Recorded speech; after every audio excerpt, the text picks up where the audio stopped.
60% of new managers fail in the first few months of being in the role, and it's all because they make one crucial mistake: talking to their employees. They think it will earn them respect, but over my 13 years of fixing teams, I noticed again and again that the way most managers talk to their employees was having the exact opposite effect. And without the respect of their teams, it became impossible for them to get their teams to listen, follow through, and care about their work. Once I understood this, I was able to fix the mistake and build a simple 5-step system that any new manager can use to instantly gain the respect of their team. So in this video, I'll show you what this mistake is, how to stop it from undermining your authority and respect, and I'll give you the 5-step plan to gain respect from day one so your team takes you seriously right away. So how do you instantly gain your team's respect from day one? Most managers think that respect comes with time, but that's the mistake that gets them ignored, second-guessed, and walked all over. So what is the first step to instantly building lasting success? Listen, there's a reason why some managers walk into a room and immediately get taken seriously, while others spend months trying to get their teams to just listen. And the crazy part, it has nothing to do with experience or seniority. Because there's one thing that every respected leader does the moment they step into the role. And once you see it, you'll never struggle to earn respect again. So how do you do that? Well, the best way to explain this is by looking at the classic 80s movie, The Karate Kid. Remember how the movie did a good job highlighting the two polar opposites of both styles of dojos? Mr. Miyagi was always preaching patience, discipline, and respect to his students, while Cobra Kai's John Kreese was preaching aggression, fear, and his students followed that mindset.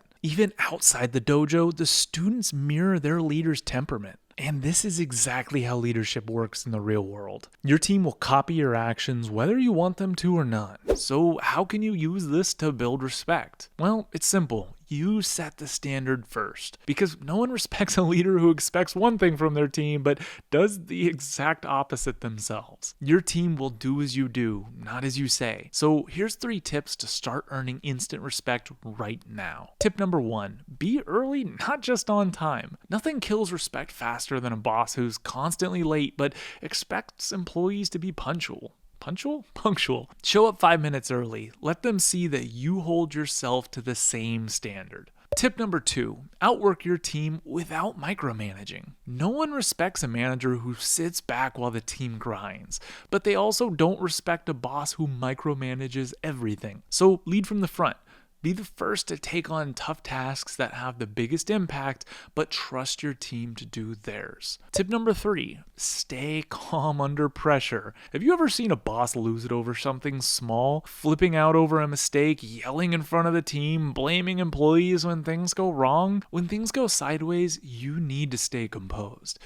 Take a breath. Process before reacting. If feedback is needed, give it privately and professionally, because if you panic, you lash out, or make excuses, your team will do the exact same thing when they're under pressure. When you set the standard, respect happens naturally. But even if your team respects you, that doesn't always mean they'll listen to you. Because here's the thing, respect and authority aren't actually the same thing. So next, I'll show you how to get your team to follow your lead without pushback, using one simple shift in the way you communicate. So how do you get your employees to listen using this crucial second step? Every manager has faced this moment. You give clear directions, you explain exactly what needs to be done, and yet your team ignores it, questions it, or does something completely different. So why does this happen? And more importantly, how do you get people to listen to you without resistance? There's a simple shift that turns pushback into buy-in.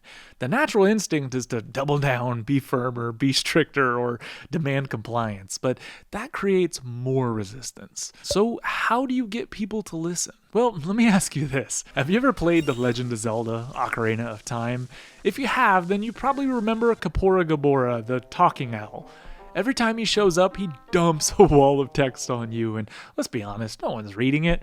People mash the skip button faster than you frantically press the close door button when a stranger approaches you in the elevator, praying that you don't accidentally hit yes to hearing it all over again.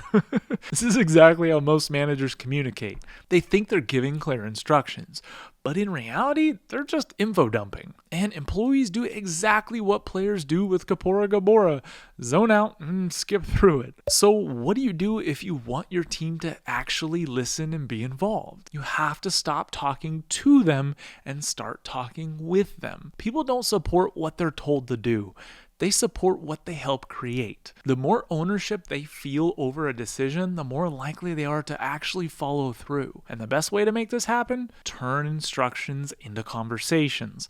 Because when people feel heard, they buy in automatically. So how do you do that? You just simply use these 3 tips. Tip number 1, instead of starting with instructions, just start with a question. Instead of saying, "We need to hit this deadline," just simply ask, what do we need to do to hit this deadline? Now, instead of feeling like they're being forced into something, they're a part of the solution. Tip number 2, if you want someone to buy into a decision, make them feel like their input matters. After explaining a change, say, what's your take on this? Do you think this is a good idea? Even if the decision isn't up for debate, this makes them feel heard and involved.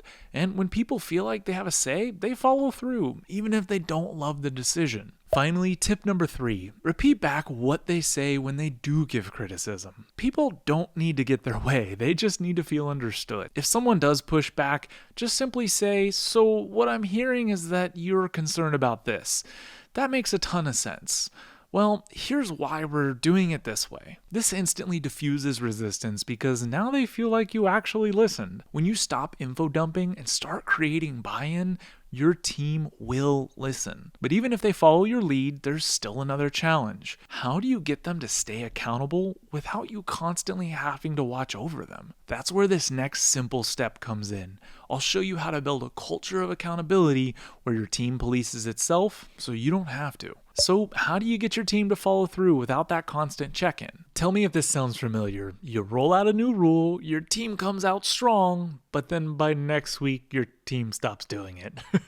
You feel like you have to babysit everything just to make sure work gets done. Why does this happen? That's because most managers hold their team accountable the wrong way. They either micromanage every detail or they set rules but never enforce them.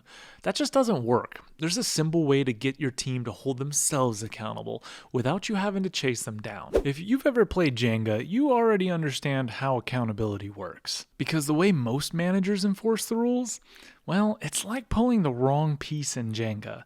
At first, it seems fine, but you pull too many weak blocks out, and the whole thing collapses. So what are these weak blocks in leadership? Well, there are the moments when you make an exception, you let something slide, or, you enforce the rules inconsistently. You let one person turn something in late, you allow one top performer to break a rule, and you don't follow through on a consequence. And just like in Jenga, it doesn't break the system right away, but little by little, it weakens the entire structure until one day the whole thing falls apart. So if you want a team that holds itself accountable, you need to make sure every single block is solid. So here's how to build a system where your team stays accountable without you constantly chasing them. Tip number 1, enforce rules consistently with no favorites. Nothing destroys accountability faster than special treatment. Hold everyone, including top performers, to the same standard. Don't let a high performer skip a meeting or turn things in late. Make it clear that no one is above the rules. The moment you bend the rules for one person, you lose respect from everyone else. Tip number 2, make consequences automatic, so no empty threats. If you warn someone 3 times before taking actions, you've already lost. Like I mentioned earlier, when you say, next time this happens, it's a write-up, and it happens, follow through immediately. No warnings, no debates, just action. The moment your team realizes you don't actually enforce consequences, they stop taking you seriously. And tip number 3, stop reminding them. Make them own it. If you're constantly following up to make sure things get done, you're creating a culture where accountability is your job instead of theirs. So instead of saying, did you do this yet? Ask them, what do you need to get this done? When do you think you can get this done by? Tell them that you'll check in with them midweek, but other than that, it's on them to get it done by Friday. This shifts ownership onto them instead of making you the task manager. When you create a culture of accountability, your team starts to police itself so that you don't have to. But there's one final piece that ties this all together. Because here's the thing, even if you do everything right, there's one moment that can destroy all the respect you've built if you handle it the wrong way. So I'll show you what this is and how you can turn it into your biggest respect building tool. So what moment do we have to handle correctly to make sure we don't wreck our team's respect? What's crazy about this is it's not about when your team messes up, it's when you do. Because no matter how good you are, at some point you will make a mistake. The question is, what do you do when it happens? Most managers do this wrong, and it kills their credibility overnight. But if you handle it the right way, it's one of the fastest ways to earn even more respect. A great example of this is when a famous NBA player did something kind of dumb. Remember when Kevin Durant got caught using a burner account to defend himself online? One day he accidentally replied from his main verified account, talking about himself in the third person, like he was someone else. A fan caught it, and the whole internet roasted him. Now, imagine if KD had denied it, or he blamed someone else, or tried to cover it up. That would have only made things worse. And that's exactly what most managers do when they mess up. They shift blame, they make excuses, or they pretend it didn't happen.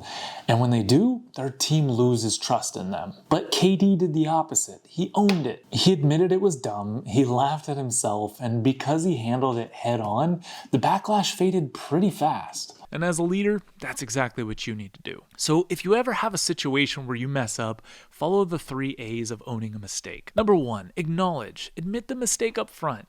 Don't make excuses. You're going to say something like, I miscalculated that deadline. That's on me, guys. Number 2, apologize. Keep it short and professional. A good example of this would be, I should have handled that better. What you don't want to do is say something like, Oh, I'm the worst boss ever. Don't make it a pity party. And number 3, action. Show how you'll prevent it next time. With action, you can say something as simple as, here's how we're going to fix it moving forward. Because when you openly admit your mistakes, you don't lose respect, you gain it. But even when you do this, there's still one final step to earning lasting respect. And honestly, this is the key to making every single one of those steps work. Because respect isn't always just about what happens in big moments, it's about how you show up every single day. So what is the most important step to building respect with your team? With this step, not only will the rest of the steps I've given you be 10 times more effective, but it will transform you into one of the best bosses your employees have ever worked for. Think about the best boss you've ever had.